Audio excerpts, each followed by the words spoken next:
τότε με 4 παραμύθια. Ήταν η γάτα, η κουμπάρα, ο μικρός πρίγκιπας, η φαουζέλια και τα 3 μικρά λυκάκια. Εκεί γνώρισαν ένα παραμυθέλιο λουλούδι.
Το καταλάβαμε!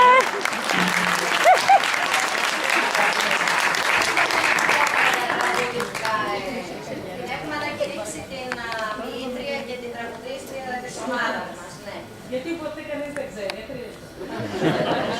Επίσης να σας πω ότι θέλω να ευχαριστήσω θερμά την δασκάλα της μουσικής. Είναι η κυρία Σπυριάδου, η Κωνσταντίνα, συνεργάτητα, φίλη. Την καλέσαμε σχετικά πρόσφατα για να παρουσιάσει αυτό που θα δείτε και δέχτηκε αμέσως. Άλλωστε είναι η μουσικός όλου του Δήμου Νέστου. Στα χωριά.